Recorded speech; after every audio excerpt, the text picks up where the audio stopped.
estamos quase a acabar, né? Eu acho que devíamos ler o capítulo para não nos esquecermos. Gente, geralmente temos só lido metade. Vamos ler o capítulo 4 completo. Filipenses, faz favor, Zé.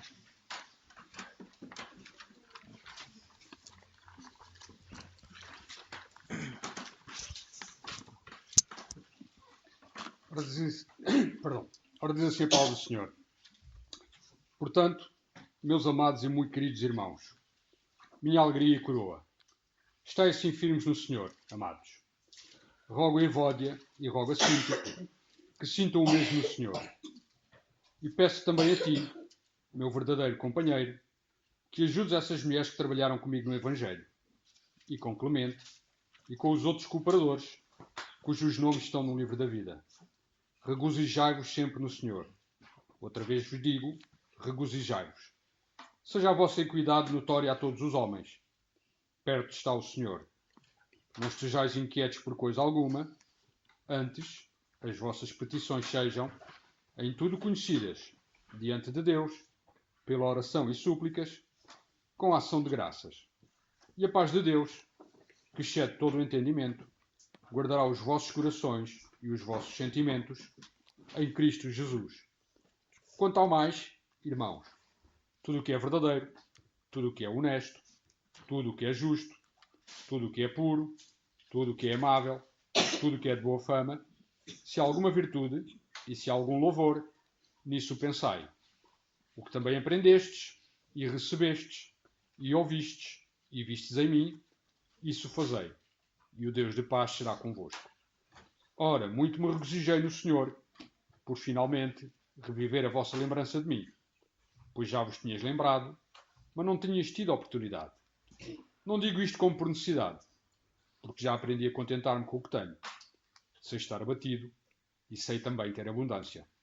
Em toda a maneira e em todas as coisas estou instruído, tanto a ter fartura como a ter fome, tanto a ter abundância como a padecer necessidade. Posso todas as coisas naquele que me fortalece. Todavia, fizeste bem em tomar parte na minha aflição. E bem sabeis, também vós, ó Filipenses, que no princípio do Evangelho, quando parti da Macedónia, nenhuma igreja comunicou comigo com respeito a dar e a receber, senão vós somente. Porque também uma e uma outra vez me mandaste o necessário a Tessalónica. Não que procure dádivas, mas procuro o fruto que abunde para a vossa conta. Mas bastante tenho recebido e tenho abundância.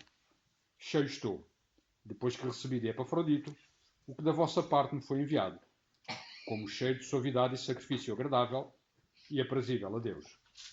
O meu Deus, segundo as suas riquezas, suprirá todas as vossas necessidades em glória, por Cristo Jesus. Ora, a nosso Deus e Pai, seja dada a glória para todo o sempre. Amém. Saudai a todos os santos em Cristo Jesus. Os irmãos que estão comigo vos saúdam. Todos os santos vos saúdam, mas principalmente os que são da casa de César. A graça do nosso Senhor Jesus Cristo seja com vós todos. Amém.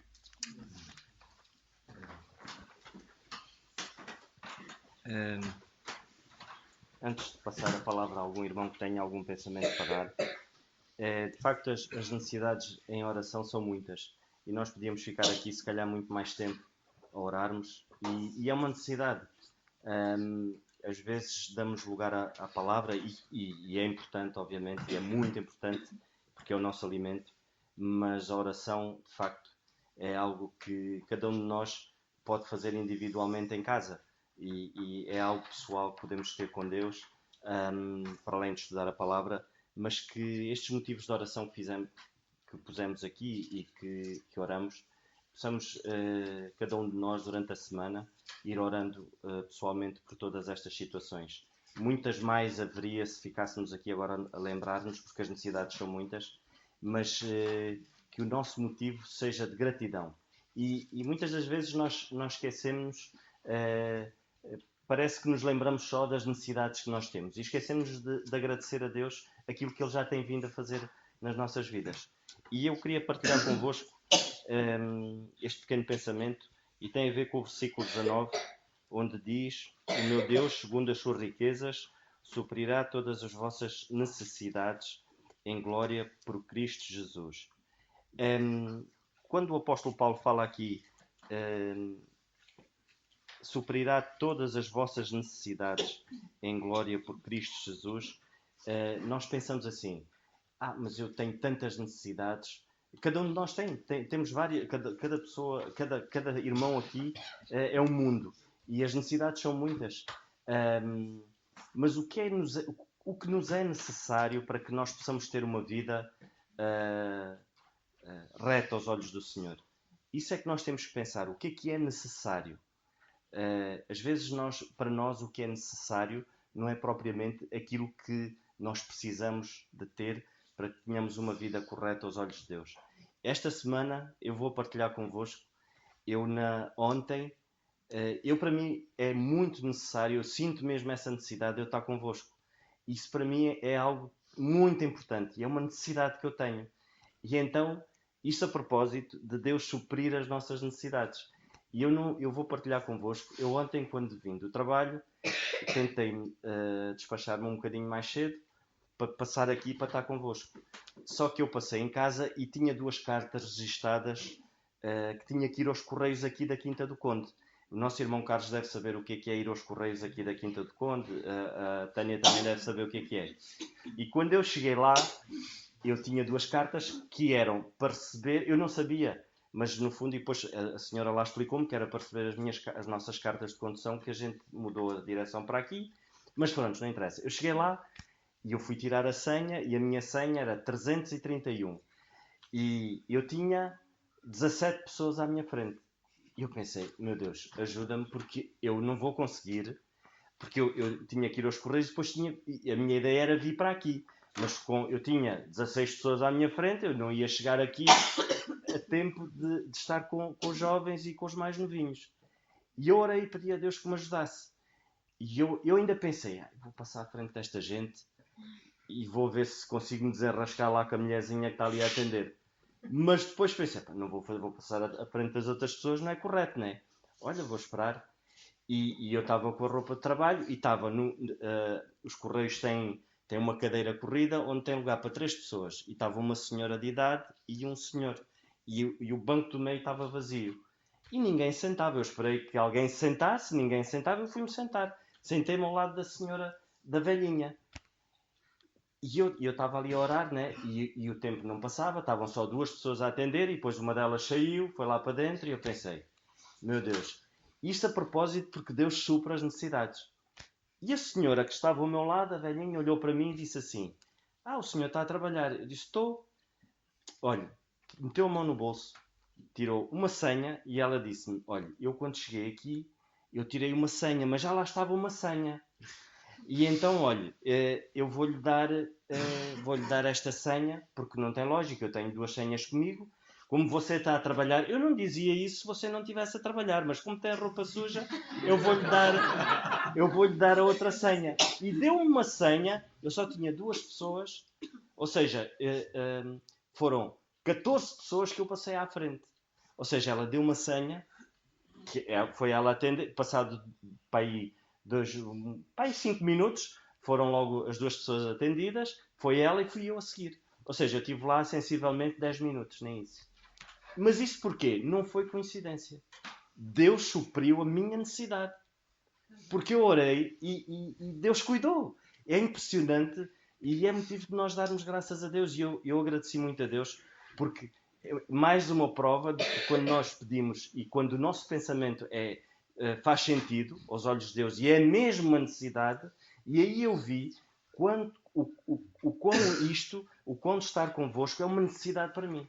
E se não fosse uma necessidade, Deus não ia suprir esse meu desejo. Mas Deus supriu porque é uma necessidade. Lá está. O que é uma necessidade para nós?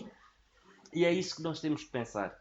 E muitas das vezes, uma necessidade para nós são os outros. Nós vemos aqui nesta carta aos Filipenses o apóstolo Paulo frisar muito os outros.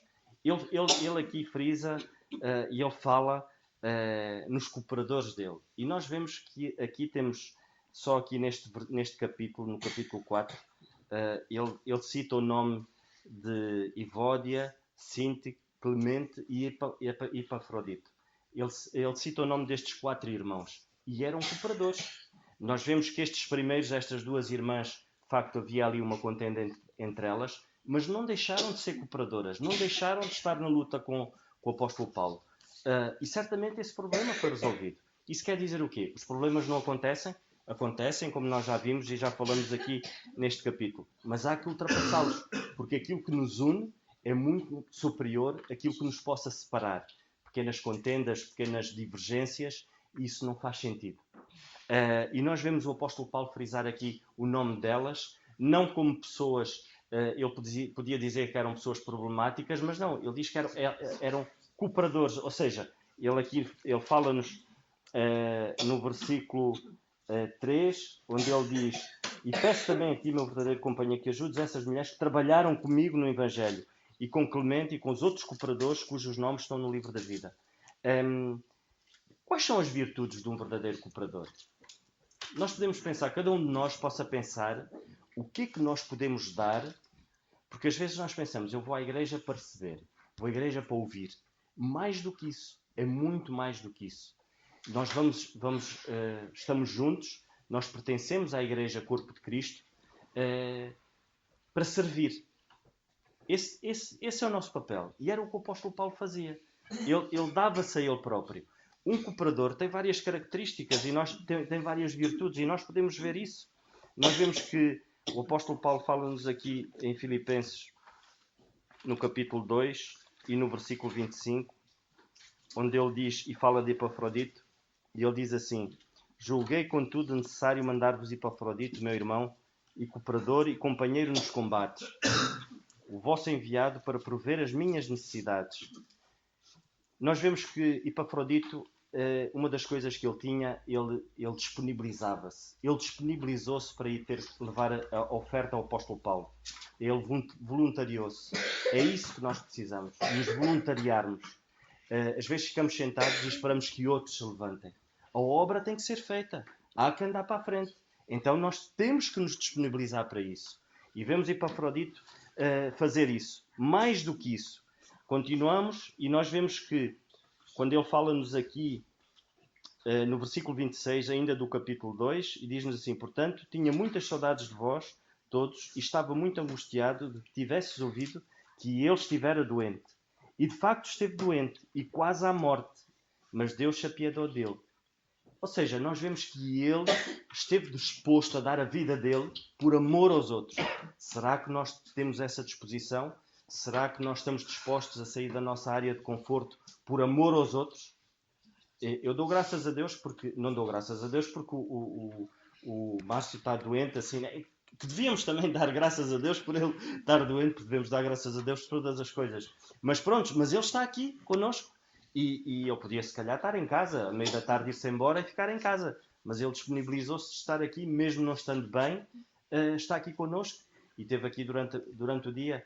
Vemos de facto que Epafrodito ainda tinha outras características, para além destas, dele ser cooperador, voluntariar-se, disponibilizar-se e sacrificar-se por amor aos outros.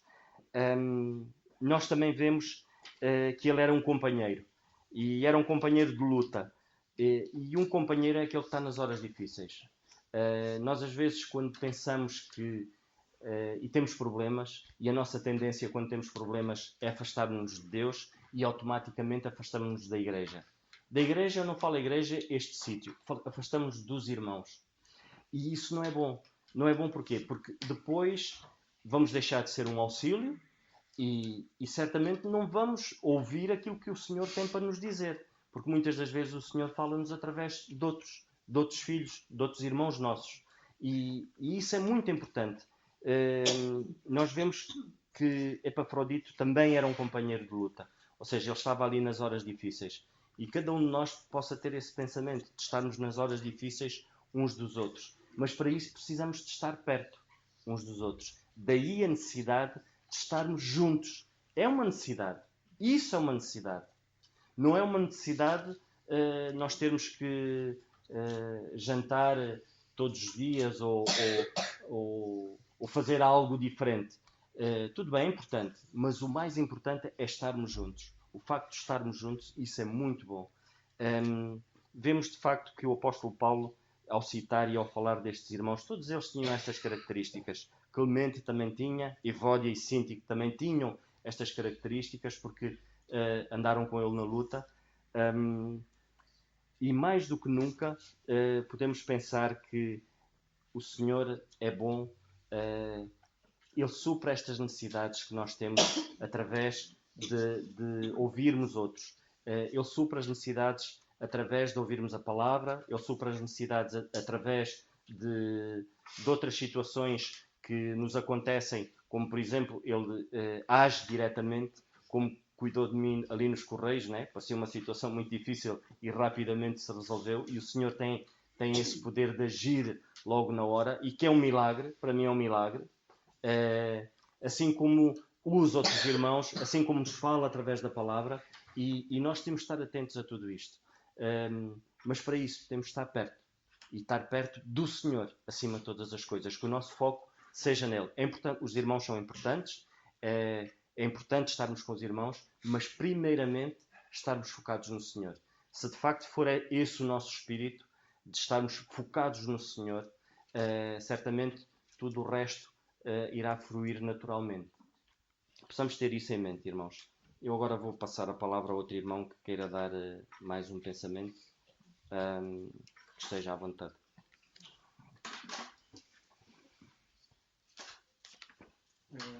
Irmãos, gostava só de dar um pequeno pensamento também em Filipenses 4, a partir do 15 até ao versículo 17, em que diz: E bem sabeis, também vós, também, ó Filipenses, que no princípio do Evangelho, quando parti da Macedónia, nenhuma igreja comunicou comigo com respeito a dar e a receber, senão vós somente. Porque também uma e outra vez mandastes um necessário de Salónica, não que procure dádivas, mas procure o fruto que cresça para a vossa conta. Queria dirigir-me um bocado ao pessoal mais novo, como eu, até porque somos mais, hoje somos mais do que o costume, e é interessante nós vermos que os filipenses serviam. Os filipenses serviam, neste caso serviram Paulo em termos financeiros, ajudaram Paulo nas necessidades deles, e é interessante que Paulo dizer-lhes que nenhuma igreja tinha comunicado com ele, senão somente os filipenses, a respeito de dar e a receber. Já ouvimos a semana passada que para nós é primeiramente bom nós darmos, se queremos receber, e que também, apesar dos filipenses serem os únicos, isso não os afetou. Não pensaram, bem, se mais ninguém dá, nós também não vamos dar. Eles chegaram-se à frente, mesmo que sendo os únicos, e até mesmo sendo os mais pobres. Paulo falou no caso, por exemplo, dos coríntios. Os coríntios eram muito mais ricos que eles, e se calhar não deram nada. Paulo, neste caso, só falou dos filipenses. E isto é, de certa forma, um ensinamento para cada um de nós, porque nós, independentemente da idade que temos, se nós queremos servir, cheguemos à frente. E é bom ver que cada um de vós, principalmente dos adolescentes, da classe dos adolescentes, ver que cada um de vocês está a servir. E isso é bom. Isso é bom para vocês. E é bom vocês pensarem que querem servir o Senhor. E que não sirvam simplesmente para vocês receberem glória ou receberem uma palmadinha nas costas, muito bem, tiveste muito bem, mas sim que tenham em mente que estão a servir o Senhor. E de certa forma o facto de vocês estarem a servir até perdem um pouco a noção, não sei se vocês têm a noção da ajuda que estão a ser e a bênção que estão a ser para nós professores. E de como é bom nós termos e vermos vocês a crescerem e a quererem servir. Muitas vezes nós não vemos os frutos do nosso serviço, mas isto não quer dizer que o nosso serviço não venha trazer frutos. Lembro-me, por exemplo, do caso de David, que era um jovem na altura quando ele começou a servir o rei Saul. David, que era um jovem e que serviu durante basicamente toda a sua juventude, ele só viu os frutos do seu serviço muito mais tarde. Ele só viu os frutos do seu serviço já em adulto, já ele era rei. Ele foi ungido rei de Israel muito novinho, e no entanto ele só foi rei por volta dos 30, quase 35 anos. Ou seja, ele teve quase uns 20 anos só a servir, e no entanto ele era um rei, no entanto ele já era rei, já era considerado pelo Senhor rei, e ele não estava a usufruir disso. Ou seja, ele teve toda a sua juventude a servir e só viu os frutos disso muito mais tarde. E é bom cada um de nós pensar que estamos a servir o Senhor. E podemos servir em várias áreas. Nenhum de vocês precisa de vir ao púlpito para servir. Não precisam estar à frente para servir. Às vezes estarem presentes ou ajudarem alguém. Porque há várias pessoas que passam dificuldades, desde os mais velhos aos mais novinhos. Cada um de nós tem as suas dificuldades, tem as suas lutas. E muitas vezes vocês podem servir e tendo com alguém que vocês veem que está em baixo, que essa pessoa não está bem, e simplesmente irem falar com a pessoa, perguntar o que é que se passa. Isso é servir. O facto de vocês também estarem nesta semana, isso é servir. E é bom cada um de nós, e isto também é para mim, nós pensarmos que estamos a servir o Senhor. Vemos Paulo a dizer aos Filipenses no capítulo 2, capítulo 2 e versículo 3, em que Paulo diz aos Filipenses: nada façais por contenda ou por vanglória, mas por humildade. Cada um considera os outros superiores a si mesmos. Nós vemos depois mais à frente a consequência da humildade no facto de eles estarem a procurar as necessidades, a suprir as necessidades de Paulo. E vemos o próprio Paulo, que tinha as suas necessidades, ele também não procurar usar isso para ter mais estável, porque vemos que Paulo podia ter o seu salário, podia exigir um salário das igrejas para sustentar também o ministério, e o próprio Paulo não procurar isso. Isto serve tanto de um lado como do outro também. Vemos também Paulo a dizer, por exemplo, em Filipenses 1, no capítulo 1 e versículo 7, em que Paulo diz: como tenho por justo sentir isto de todos vós, porque vos retenho em meu coração, pois todos vós fostes participantes da minha graça, tanto nas minhas prisões, como na minha defesa e confirmação do Evangelho. Isto também mostra-nos que nós devemos estar, cada um deve estar presente e estar em comunhão com cada pessoa que aqui está. Isso vai ajudar-nos a crescer muito mais, vai fortalecer a nossa comunhão com essa pessoa, e principalmente lá está, acaba também por mostrar que nós estamos a servir. Há outra coisa que Paulo também diz no serviço, em que nós podemos servir no exemplo de vida, na forma como nós podemos estar. E Paulo diz isso a Timóteo, na primeira carta a Timóteo, e no capítulo 4, e no versículo 12, 1 Timóteo capítulo 4, versículo 12, em que Paulo diz assim a Timóteo: ninguém despreza a tua mocidade, mas seu exemplo dos fiéis na palavra, no trato, no amor, no espírito, na fé, na pureza. Persiste em ler e ensinar, exortar e ensinar até que eu vá. Não desprezes o dom que há em ti, o qual te foi dado por profecia com a imposição das mãos do presbitério. Medita estas coisas, ocupa-te nelas, para que o teu aproveitamento seja manifesto a todos. Tem cuidado de ti mesmo e da doutrina. Persevera nestas coisas, porque, fazendo isto, te salvarás tanto a ti mesmo, como aos que te ouvem. Se querem saber, o serviço também vai passar na forma em que nós relacionamos com os nossos colegas. Apesar de nem todos terem o dom de vir talvez para o púlpito e pregar, no entanto há uma coisa que nós temos de fazer. Nós temos de falar de Cristo aos nossos colegas, que muitos deles estão perdidos, aos nossos amigos que estão perdidos, e isso nós podemos fazer. Nós podemos fazer isso, e não só podemos, como temos de fazer. Podemos ser e podemos fazer isso de várias formas, sendo a falar, mas principalmente no exemplo, na forma até como nós falamos, o facto de não falarmos como eles, não agirmos como eles, o facto de quando nós estamos na escola, o estarmos com atenção nas aulas, o estarmos a ajudar os nossos colegas, tudo isso também é servir. Não é preciso necessariamente servir na igreja, se bem que é bom nós pensarmos que devemos servir também na igreja. Nós estamos cá para servir uns aos outros e ajudarmos uns aos outros, e o nosso trabalho lá fora é falar do Senhor ao nosso meio envolvente, por assim dizer, ao meio externo. E é bom que cada um de nós pense e medite nisso. Podemos servir em qualquer área, podemos, independentemente dos nossos dons, independentemente das nossas capacidades, desde novos há capacidades nossas que vão começar a desenvolver, e há capacidades que nós não temos e que vão surgir se nós estivermos a servir. Se nós queremos usar os nossos dons, é pô-los em prática. E nós, pondo em prática, vamos por assim dizer, também afinando vamos desenvolvendo ainda mais, vamos aprofundando também a nossa comunhão e o nosso serviço, se nós servirmos.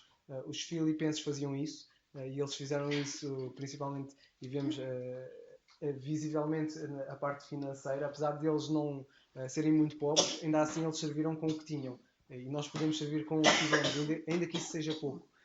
E cada um de nós pense e medita acerca nisso, que cada um de nós desenvolva também os seus dons a servir e fazermos isto principalmente para o Senhor. Que o Senhor nos abençoe. Eu queria dar um pensamento muito rápido. Aqui no 14, no versículo 14 diz: todavia fizestes bem em tomar parte na minha aflição. Se bem que num contexto um pouco diferente, mas eu acho que é muito importante nós preocuparmos com as aflições uns dos outros. Se nós não amamos o nosso irmão que vemos, como é que nós amamos o Senhor que não vemos? Se não amar, há uma coisa que é muito importante. Às vezes basta nós sabemos que o irmão tem um problema. Uma palavra amiga. Como é que tu tens de passar? Como é que está o teu problema? Tantas e tantas vezes, e se calhar eu tenho pecado nisso também, nós sabemos que o irmão tem um problema. Passamos por ele quantas vezes é que isso não tem acontecido connosco? E nós não perguntamos ao nosso irmão como é que ele está. Como é que está a tua situação de trabalho? Como é que está a tua questão de saúde? Será que isto também não é uma forma de servir? Tantas e tantas vezes nos preocupamos, e eu acho que isso é muito bom. É um serviço espetacular que os irmãos estão a fazer para o Senhor. E levar alimentos para aqueles que não têm. Como isso é importante. Então, e uma palavra amiga? Para o nosso irmão que não tem trabalho. Para o nosso irmão que está doente. Para o nosso irmão que está a passar por um momento qualquer. Os cá dentro. Os que se reúnem aqui connosco. Os de fora é muito importante também. Mas aqui dentro também é muito importante. Uma relação sem hipocrisias, sem fingimentos. Isto aqui assim, nas sociedades recreativas há a luta do poder. Aqui não há luta do poder. Aqui não quer ser mais que o irmão quer ser mais que eu. Aqui assim o Senhor é que controla tudo e todos. Mas que nós nos possamos amar realmente com amor cordial, sem fingimentos, sem hipocrisia. Não é a cumprimentar o irmão e olhar para o lado assim. Não. Irmão, como é que tu estás? Estás melhor? Qual é a tua situação? Já tens trabalho? Às vezes é importante esta situação. O irmão sentir que eu o amo. Tantas e tantas vezes temos problemas em falar em amor. Amor, mas é amor mesmo. Mas não é amor. Eu não tenho problema nenhum em olhar para o meu irmão e dizer que eu amo. Eu amo-te, meu irmão. Qual é o problema que há? Algum problema? Amizade não é amizade, é amor. Amai-vos uns aos outros como eu vos amei. Realmente que a gente possa realmente mostrar que nos amamos. Que nos preocupamos uns com os outros. Há um trabalho espetacular que eles faziam na Omeca. Era ir às prisões. Mostrar que amavam aqueles que estavam presos também. Eles faziam isso. Era um trabalho que eu apreciava tanto. Aqueles que a sociedade, por culpa própria deles, que eles estavam ali para pagar um preço. E quem vai para uma prisão não é para estar numa situação cómoda, como eles tantas e tantas vezes exigem. Eles têm que estar a pagar um preço. Mas mesmo eles a pagar um preço, os irmãos da Omeca iam lá, passavam-lhes a palavra do Senhor, mostravam que os amavam, mesmo eles nessas condições. E era um trabalho que tantas e tantas vezes dava fruto. Que nós possamos mostrar o nosso trabalho, que amamos as pessoas. Às vezes é difícil falar do Evangelho tanto e tanto. Às vezes é complicado. Porque as pessoas, quanto mais inteligentes pensam que são, às vezes é difícil falar do Senhor a elas. Porque eles arranjam logo 30... as desculpas que eles arranjam é tão complicado, mas que o Senhor nos dê a graça de falarmos às pessoas aquilo que o João nos falou no outro dia. Eu tenho parado com problemas nessa linha muito imensas. Pessoas que têm mania, que são inteligentes, a gente a falar eles do Evangelho, eles arranjam. com umas desculpas e eles contestam aquilo que nós dizemos, é muito complicado. Mas mesmo assim, que o Senhor nos dê a graça de não desistirmos. Uma forma de nós falarmos do Evangelho às pessoas é mostrarmos o nosso testemunho primeiro. E eles depois dizem assim, epá, o que é que se passa contigo? Epá, mas afinal este indivíduo é diferente. Afinal este indivíduo dá bom testemunho. Epá, o que é que se passa contigo, pá? Tu vais a alguma igreja, passa-se alguma coisa contigo? Ao contrário, nós falamos do Evangelho às pessoas e depois aquilo que nós fazemos. Os do mundo dizem assim, olha, mas afinal eu ainda procedo de uma forma muito melhor do que aquele indivíduo que vai à igreja. Vocês até podem ter conhecimento que eu vou à igreja, mas se o meu testemunho for ruim, eu escuso de falar do Evangelho às pessoas. Epá, é escusado. Mas se eu mostrar amor, a minha ligação com quem trabalha comigo, amá-lo. O meu vizinho, dar bom testemunho ao meu vizinho. Dar bom testemunho ao meu irmão que saiu aqui comigo. Aquela situação dos olhos nos olhos é muito importante. A situação como a relação que nós temos uns com os outros, de cordialidade, e que não é uma relação falsa, nós sentimos isso. Eu quando falo com o Nando e ele fala comigo, ou com outro irmão qualquer, ele tem a capacidade de analisar se eu estou a ser sincero com ele, ou se eu o amo ou não, ou se eu estou a ser falso ou não com ele. Eu acho que é uma forma de darmos testemunho também. Junto dos que se reúnem aqui connosco. Amarmos os nossos irmãos.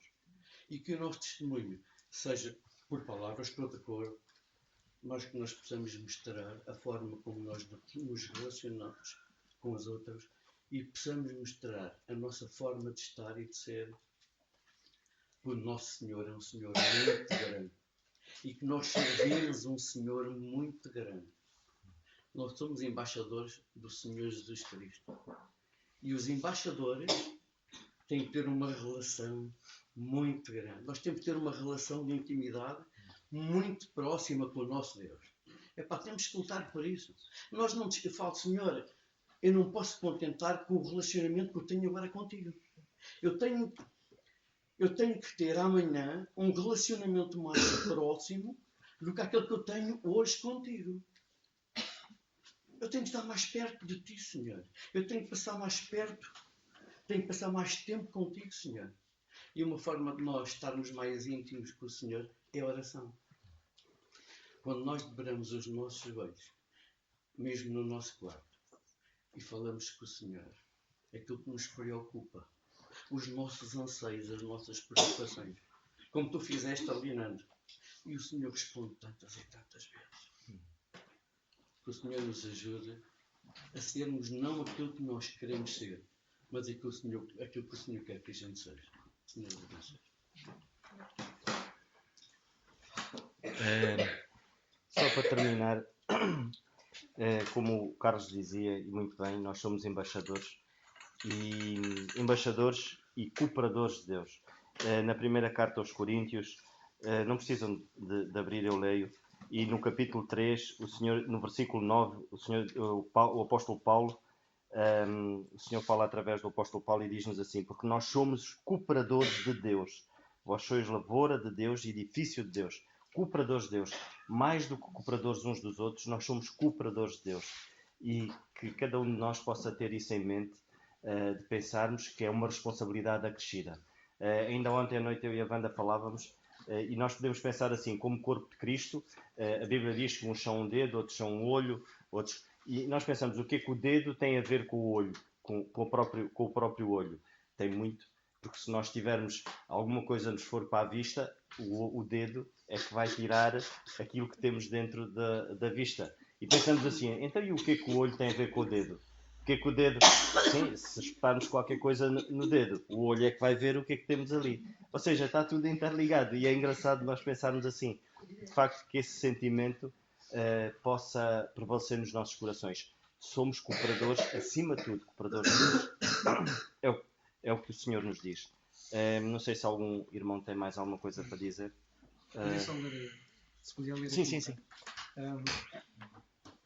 Há cerca de 2 semanas eu vi a mãe no Facebook, vi a mãe do Jonas a mandar-lhe um link, e eu fui ver o que é que era esse link.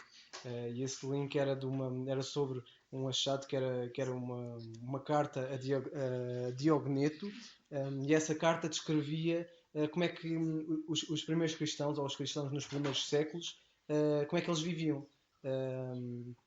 E para alguns dizem que de certa forma também é uma joia, por assim dizer, que corrobora um pouco o que é que a Bíblia falava e o que é que outros documentos falavam acerca dos primeiros cristãos naquela altura. E é interessante o que esta carta diz. Esta carta foi escrita a Diogneto, pelo que eles dizem, era um pagão culto, e foi escrito ele para ele saber como é que eram os cristãos na altura. Se também comprovava o que ele já sabia. E é interessante que a carta diz o seguinte: os cristãos não se distinguem dos outros homens, nem por sua terra, nem por sua língua, nem pelos seus costumes. Eles não moram em cidades separadas, nem falam línguas estranhas, nem têm qualquer modo especial de viver. A sua doutrina não foi inventada por eles, nem se deve ao talento e à especulação de homens curiosos.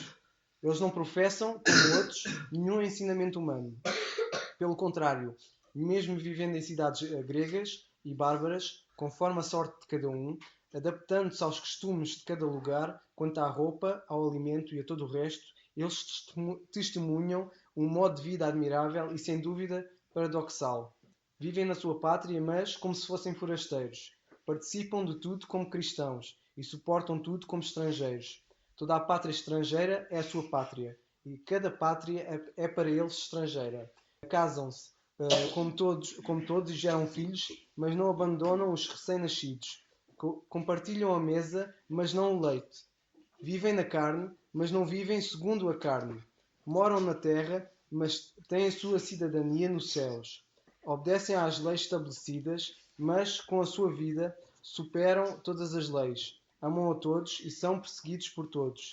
São desconhecidos e ainda assim condenados. São assassinados e deste modo recebem a vida. São pobres, mas enriquecem a muitos. Carecem de tudo, mas têm abundância de tudo. São desprezados e no desprezo recebem a glória. São amaldiçoados, mas depois proclamados justos. São injuriados e no entanto bendizem. São maltratados e apesar disso prestam tributo. Não fazem o bem e são punidos como malfeitores. São condenados, mas se alegram como se recebessem a vida. Os judeus os combatem como estrangeiros, os gregos os perseguem, e quem os odeia não sabe dizer o motivo desse ódio.